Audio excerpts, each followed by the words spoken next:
Alors? Ah, Angèle Mpumbu. Ah oui, mère, n'a commis. Vous savez qu'il y a une agence Melchi Fret. Oui, International Shipping. Oui, n'a commis, mais n'a évité. Et au Tchèque, sur la carte. Mais est-ce qu'il y a un temps au Tchèque qui a si qu'on a circulé commis déjà? Aussi message. Mais oui, États-Unis, c'est quand même. Mais oui, n'a commis, n'a monia wana avenue Kassavubu 51-51. Na Kassavubu, oui. Bon, Nathan, ce qui est commis, parce que je doute fort aux États-Unis, il y a dans musique. C'est bon, mère. Ouais, n'a commis pas ça. On a commis agence Melchi Fret. Ouais, International Shipping. Ok. C'est un Natala, c'est un Natala. N'a commis. Ouais, c'est bon. Ok, n'a commis. Voilà, enfin, n'a commis. Oui, Ah, bonjour mon frère. Bonjour, monsieur. Ah, vous allez bien? Qui est Ouais, bah, tu dis que vous avez valise dans la mou awa, na yeki soki awa ndé. Oui, valise non. Yango on vient faire la partie.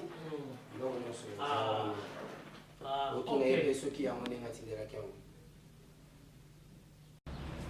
Désormais, Melchi Fret International Shipping et que sa solution na ba Congolais nyonso dans les États-Unis d'Amérique.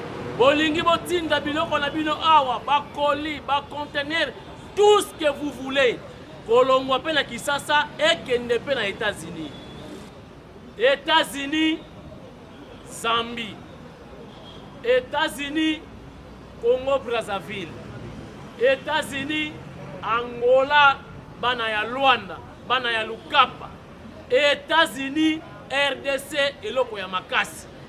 Vice versa. Donc ezo uta eza koya. Eza pe ko uta awa eza pe ko kende. Na lobaki et puis rapidité, assurance, biloko na yo e ko bunga te ndenge opeseli ndenge bakozwila. Ndenge otindeli ndenge bakobenda. Numéro 51 avenue Kassavubu na Carrefour des jeunes ya Lembate mais ya Matonge. Faute Kozala ya nani, Tindika Télévision, bienvenue dans ce nouveau numéro avec lui-même Molobeli ya Fachi Béton Kamwasi Chilombo. Ah, bobengana bana émission et bandi pour na souka peut koloba émission et sili mais émission et bandi. Chers internautes, à la une, il y a une émission à l'élo, tu as prix, il y a un billet d'avion. Projet Chilengelou. Oyo balobi ke détournement et salami, on en parlera. Évaluation, il y a état de siège, les deux gouverneurs Bazalaki na Kinshasa, hier Bazalaki devant le parlementaire, le ministre de la Défense, très bientôt, couvre-feu à Kinshasa, ils ont la lever décision ya mfumu Wadi Tunga, bana poto boya mbango parce que kapela elinge zonga, donc likolo na liboko ya ngulu olie olemi otina sachet viva omemi nanda. Journée ya jeunesse ya UDPS lelo Yemoko Mwana Bouté, le fils aîné du chef de l'État, papa 70% Augustin Kabouya, Farafara, na jeunesse, ya UDPS, Lelo, Kala, Izalaki, ba réunion, na Lemba, ba réunion, na Seabanzete, ba réunion, Yakobatama, Lelo, jeunesse, ya UDPS, Basali, fête na bango, journée jeunesse, na Rotana, na centre-ville. Telle évolution, telle jeunesse, c'est comme un pouvoir. Ah, Fachi Béton, Fumu Wadi Tunga. Mais tout ça, bingi bingi matondo, nanza komba, nzambe ou yasali ki facha comme président, na encadrement ya maman Marthe Kassalu, maman Nangai, na encadrement ya Tshisekedi Wamulumba le Sphinx, Lelo Fachi président, UDPS au pouvoir. Et enfin, Oyo Elumbi Solo, neto titre émission Bakangi Muyibi na Bandundu. Péage. Tobandi sikoyo banquette ya péage. Na kobanda pa na ngate na Congo Central. Na bandi, papa beau frère na ngai na Bandundu. Punga nazali beau frère de Bandundu na bala na Bandundu mupende ya Gungu. Donc Adolphe Mokilo na ngai. Mbongo wana ekendaka wapi mbongo ya péage ya Bandundu? Selon l'estimation, Balobi écoute à peu près 20 millions de francs congolais par jour. Mbongo ya péage ya Bandundu. Il paraît qu'il n'y pas ya Aubin. Paul Aubin. Mutazi ya kambongo wana nitu. Donc bazo kambongo apesi pa Aubin. Aubin azo renye na ngo. Est-ce que Aubin akolo basu sur les lots? Aubin akolo basu sur les namboka ou? Aubin ali kambongo a péage na qualité nini? Oh, il y a des initiateurs. Il y a péage. Est-ce que ce qui va faire ça ou pas au père dans qualité ni? Cher internaute et monsieur Bali.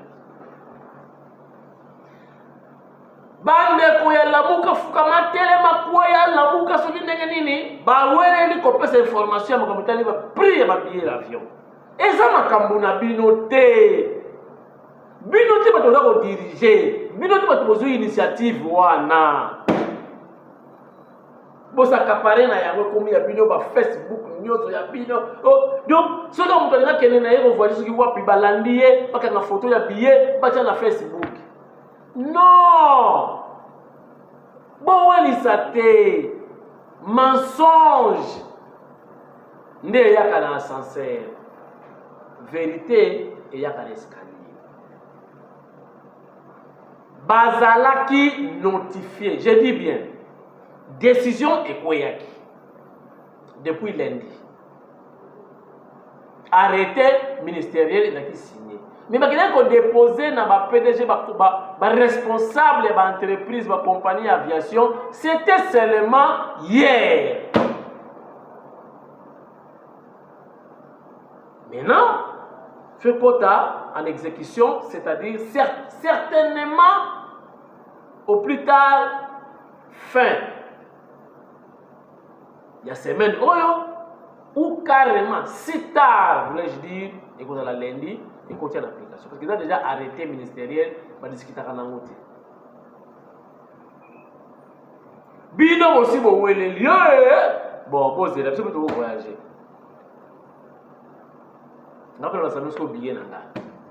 Bon, tu as la prix pour les solos PC là. Après, on va voyager. Donc, il n'y a pas de Déo Brondo. Allez, mon autre. Tu vas voyager. Déjà, président Gilles a accepté de voyager. Après, tu as dit, oui, déjà. Moi, en tant que politique, je n'ai pas battu. Mais on a accepté un billet d'avion dans le Tindika. On a zoomé, on a zoomé à l'activité comme ça, on a créé le site là. Bon, on a été, on a voyagé. Non. Bon, tika. On a été, on a attention. On a anti-stress. Allez, mais la main à pire. Mais la main à source. Bon, mais la main à kamoasi. Bozala, calme. Ayez vos apaisements.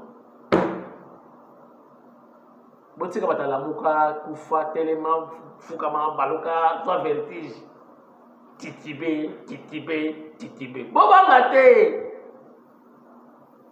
mutu aleki fati na pouvoir awa azati. Donc après Jésus-Christ c'est fati. Voyez mon petit frère, il y a Jésus-Christ.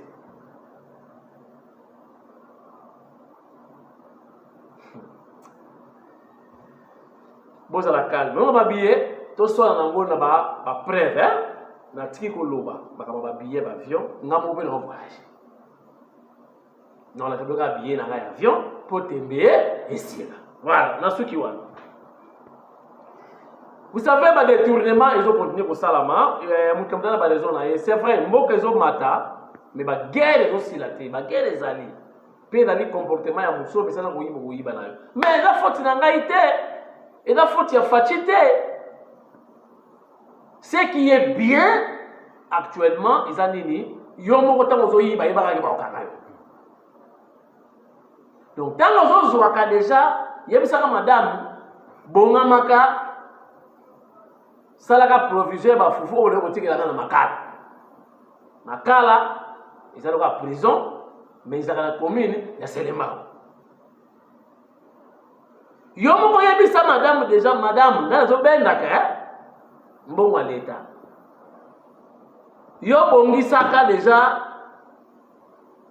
mbongo ya kosombaka ba fufu na madesu nambisa kokauka on est otikela nga na prison et puis bana kopesa moi sinon tolike azala ka résistante parce que tant on y a na makala na okuta na inspecteur bachaka basi ba tomato yo baba o bana na prison o linganga ngana ko so dossier mobile na yo po abima mbamba lo basi ba ka faible akino kopesa nzoto na ye et puis ba inspecteur wana banani o boye na boye o mona soki ba RVC moi sinon ya wa lo ba ono na sala ki yango pour na lingaki yo pour obima na prison. Alors mibale ba da kamete am pousser au sala ki ngomona bimale bima kere ba inspecteur moni foyer ngebe ba bana ba telengani tout ça c'est ça qui fait la différence entre régime ya ba prédateur o elekaki o dala ki far west na régime ya pa yiba na yo mais yeba ke o préparer metu na yo na makala. Mais c'est que les gens déplorent que Bambongo ne zozonga te. Batwada ko kangama, mais toujours yeba te mbongo zozonga to l'état ko continue ko perdre. Je veux comme système ya ba men, boy ba men ba saka ba $4. Bato saka ba $4 ba sala na ndenge nini? A escroquer $100,000. Bakangi ye abimisi ka $10,000. 90 akundi. Aïe, on a prison, on a 6 mois, on a commis patron. Donc, comme il y a IGF, quand il y a un macar qui va la pongi, il y a une prison bien climatisée. Quand tu as 6 mois, 7 mois après, tu deviens milliardaire. Tu as dit tout le monde a IGF sur le robot, tu as la télévision, le bouton est bien total. C'est ça les soucis des Congolais. Vous avez fait un pas, il y a Kokanga, mais il faut pas que ce deuxième pas, il y a récupérer Bambongo et ils ont la caisse à l'État. Ba rebelle, ba réarmer bango, ba tosi ya sika, na ebite kota kana ndenge nini. Tu sais qu'il faut tchatcha frontière, faut tchatcha frontière exact. Et puis frontière écoutez combien? Mutanga meka frontière avec nani Trump. Na Mexique, montre que Simba qui peut. Mais il faut renforcer les sécurités dans la frontière. Mais on a eu YouTube puis Sika on a. Je crois la vidéo à Sika. Je ne pense pas que la vidéo est à Kala. Il y a la qualité d'image. C'est la vidéo à Sika. Parce que le Swahili, il y a un Swahili, il y a un Jimmy, il y a un Mouké. Donc, il y a un Mouké, il y a un Mouké. On va un message, on va interpréter pour la biseau. Mais bah, ici sur la vidéo il y a Sika. Sur la vidéo il y a Kala, bon excusez biso. Parce que quoi rappeler ma je suis tenté il y a ça la recherche parce que moi pour que les naes tu vois que vidéo il y a Sika ton ndengini. Ce que ça y a Kala, bon excusez biso. Ce que ça y a Sika. Bon parce que nous sommes pas dans la linga, ba pesi biso ba plan bani ba. Deobrono. Ale moloto.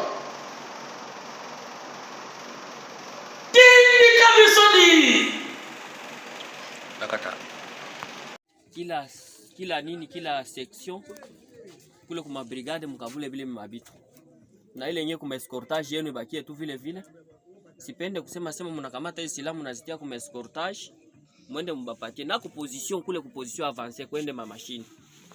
Namna ya kujitayarisha kwa usalama na kuendelesha ulinzi mzuri sana makamanda. Ndio ilikuwa kidogo ambayo niliwaitia kwa kuwaonesha na kuwapatia vyombo. Sawa mzee, tunashukuru. Vyombo kweli tutakabola watoto batachunga. Basi si hatuna magazeti d'armement. Yetu ilifo ikue mu mikono. Mtu anakufaka na yake pale pale. Tunashukuru sana. Basi tunashukuru kutufungulia vitu kusaidia watoto, basi tunashukuru sana. Sawa mzee, tunashukuru. Maki hivi tutakwenda tuanje ndio kabla kwa section tiko mabatayo. Sio mwisho. Obrigado yuko na vya kwao wanatoa mkuzungumza na problem. Alafu tukabula sasa hivi mzee. Avuzon. Merci. Let the box.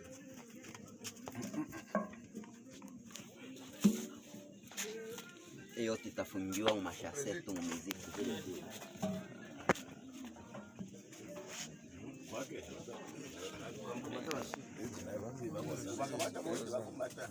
S3 charge na operation ya mabatayo wana nde biso ba S3 charge biloko komanda pesi biso biloko nyonso ba PPM ba rapidi nde ba S3 charge na operation tozwi biloko ba pesaki biso. Merci bakonzi. Ngai nazadi bad. Bakonzela biso, bapesi biso eloko moko ya bien. Pona bazomona eloko ya liboso. Oye, ngai ndedi bad. Kulu yangu yana tata bana. Naza na kati ya bakonzi sikoyo. Tozomona biloko bakonzi bapesi biso tosepeli makasi. Tozoluka bolamu na mboka. Oyo muntu mabe ya motema mabe oyo azoluka share kaka share omoni biloko nyonso bakonzi badote biso oyo kuti eza muke ebelende ezali eza nde biso yango oyo. Merci bakonzi.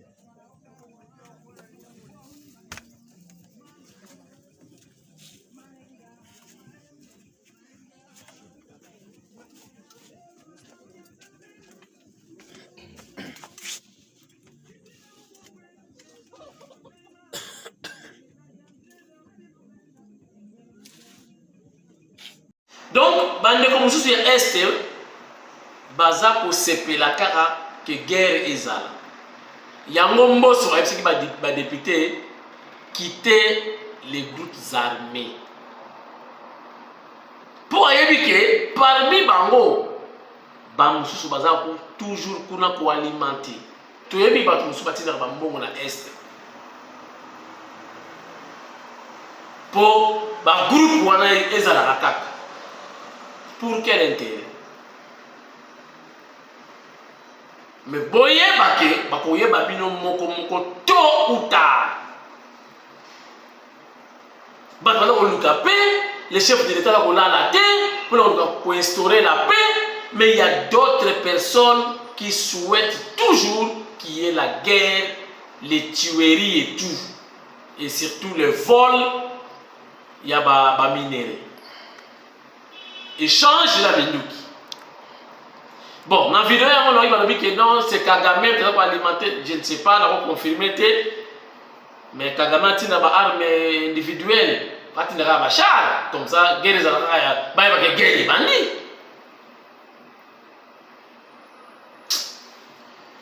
Bon, prions toujours pour le CPI, parce que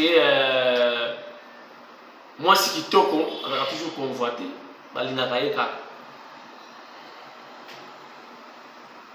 mboko eza kitoko mibale ebele balinga bala bamusu bazoya na bakofi bamusu bazoya na baarme bamusu bazoya na mbongo bamusu bazoya mpe na beauté moto bazoya na ndenge na ye mpo bazwa mboka oyo. Donc c'est compliqué, mais bolemba te mambolongo na se bopeyaka toujours mpo na RDC. Évaluation ya moto salama ya état de siège badéputé babengisaki ministre ya la défense nationale, na deux gouverneurs nommés par Fachi Beton pour l'état de siège. Ça l'évaluation on quand même qui va donc évoluer. Parce que si magité, ma député, ma ba olola bango kuna, bango ka savons déjà que bakata ngokaka balongolango. Mais quand même, ba féliciter bango, ba sali évaluation, ba moni que ba sali quand fourni ba effort malgré quelques points de résistance, des coins isolés, bah, les cas isolés, voulais-je dire, et ça n'a raté, c'est mollo na moi tant que bah des autres quoi oumeli bah né na bah né aussi la malamoti. Mais ce qui est bien, tout c'est peut dire que quelques groupes armés parce que pour se rendre pour mitika na maboko ya FARDC pour ba kuma ba soda ya solo ba formation ba tika ba tuer. Ils ont quand même quelque chose à féliciter. Dans le moment où l'émission, le secrétaire général au Kiste Kabuya a ensemble de jeunesse et UDPS pour aller pour la réunion ya kubata manetanga Mobutu pour okanga bango on a la réunion na sa banzete na tama Mobutu pour bambongo na parti za na lutte et voilà UDPS au pouvoir la réunion est comme il y a luxe donc vous voyez la cravate veste mon koto ya libaya utie solambua donc solambua maintenant ya France au pays où ils ont pas parfum en de France so mtu aux États-Unis ko senga na parfum te la rare mais so mtu de France au Belgique on a kabaya ka ba 4 parfum ka tindiga zo buya yo ka son yo besoin au moins solambua donc jeunesse avec des personnes avec solambua na nzoto. Hein, moi, ça dit parfum, c'est dans le terme de musicien, vous comprenez, moi, il y a un petit peu la belleté. Donc, moi, ça dit parfum. Donc, Coros, Armani, Jazz, Yves Saint Laurent. Hein, pour que tu aies vu quand même, le look à mon mandat. Donc, les looks, sous les bétamis, on a vu, jeunesse avec des pèses, parce que ça, la réunion, na rotana, tel. Donc c'est à féliciter. Donc il y a beaucoup de bouteilles. Azawa na minute. Azawa. Pour la construire sa émission, makambo ya péage lisusu oyo tolembi. Bandundu ezali pauvre. Tokuti ko palper réalité biso moko na excellence nana manoni na Kyumba. Ministre. Fumu wadi tu. Mulungeshi wa Kalasa Mfumubuku. On a palpé la pauvreté ya contrée. Pas d'eau, pas d'électricité. Donc, je vais les actes. Pas savon, pas si, mungwa, pas si, bachiki, pas si, hôpital, mbeto exact. On a palpé autant que image, morgue, même na katia qui quitte. Hôpital général qui quitte morgue ça là te boye bité botal ba image on ça la kala fallait pour pas mettre na qui quitte pas pour faire na film bébé na mabele botal on a tindika toujours et puis des cas auto ça là déjà allez-y comprendre botel si tu vas tendre wana péage on est bon ça cancela tu vas manger on est tellement nango ba sinon tu vas côté ça va faire manio. Nous sommes à péage, c'est-à-dire nous faisons du péage pour nous réparer régulièrement la route. Mais je vous informe que mon péage, nous sommes à l'île côté. Et puis, pendant que nous faisons le péage, il parlait de vélo, de moto, péage. Mon qui n'est pas urbain, pas vieux urbain. Il semble. Urbain, à d'autres moments, on a la qualité. Mon péage. Il y a un autre dénoncé. Tu as une campagne, tu as une campagne dans il y a cohésion, la unité nationale, une campagne contre le péage. Mon qui est le péage à Bandundu. Et parmi le péage à Bandundu, mon qui n'est pas à Nani. Bon, ce moment, on a pour ça, il y a Bandundu, il y a un stade. Parce que le stade était. Ba école ba kiti ezate ba banc ezate ba tableau ya makasa donc kilote ya mwana Bandundu et ko sala 3 semaines te kilote uniforme et ta fait comment l'idofol sikoso ekomi lidofol na ndibite ke sur vêtement ezali donc mbala moko moni sokoti ya mwana classe bana baza na pauvreté oli bosoulager bana baparent bana bandundu bozosutire bango lisusu mwa mpe oyo baza nango bafutaka bataxi namonaki bazotelemisa na bato bamoto nga namonaki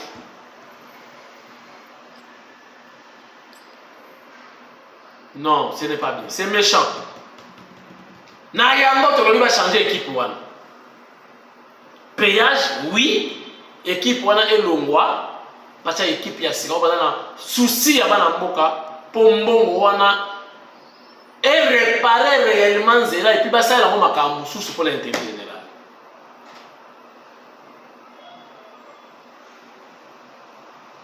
tokutani lobiti mabe nakata te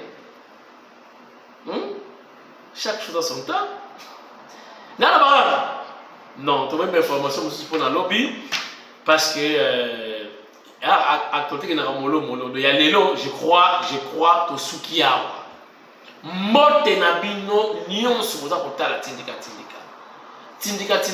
aza ko voyager mboka nazo kende boko yeba mpona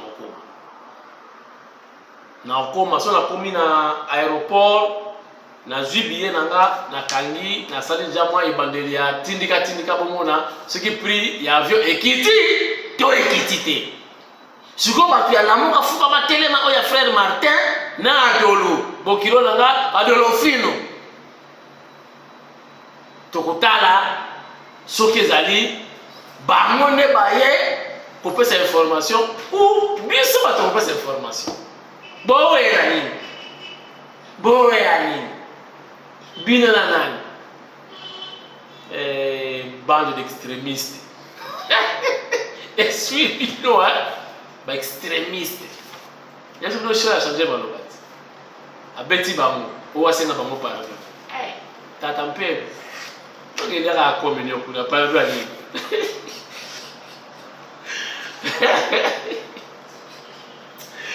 emission esili kamwasi anti-stress bana ya Fachi bana ya mama Marthe Kasalu bana ya mama Denise Nyakero Tshisekedi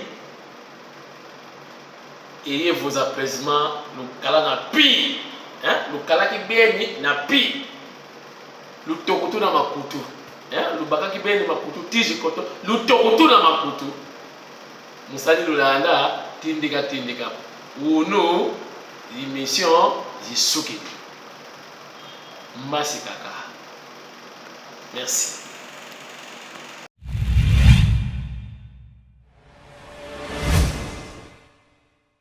Oui, alors Angèle Mpumbu. Ah oui, mère, na komi. Vous savez qu'il y a une agence Melchi Fret. Oui, International Shipping. Oui, na komi, mais na habité. Vous savez que sur la carte. Mais est-ce que Nathan, vous savez qu'il y a Siko, là, c'est commis déjà. Aussi message. Mais oui, États-Unis, c'est quand même. Mais oui, na komi, na monia wana avenue Kasavubu 51. Na Kasavubu, oui. Bon, Nathan, là, ce qui est commis, parce que je doute fort, les États-Unis, il y a dans Moussika. C'est bon, mère. Ouais, na komi place, on a commis agence Melchi Fret. Ouais, International Shipping. Ok. C'est un Natala. Na komi. Ouais, na Lokota, c'est bon. Ok, la commis. Voilà, enfin, la commis. Oui, bonjour mon frère. Bonjour, monsieur. Ah, vous allez bien? Ouais, bah, tu as valise dans la moko awa, na yebi soki awa ndé. Oui, valise non. Yango on vient faire la partie. Donc on se ok. Soki yango ndinga tindela kyango.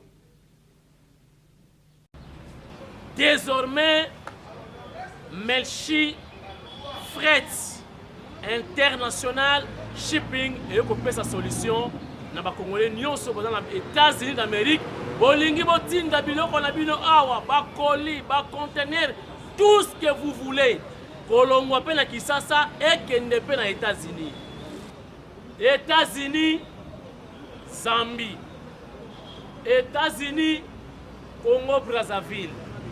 États-Unis, Angola, bana ya Luanda, bana ya Lukapa.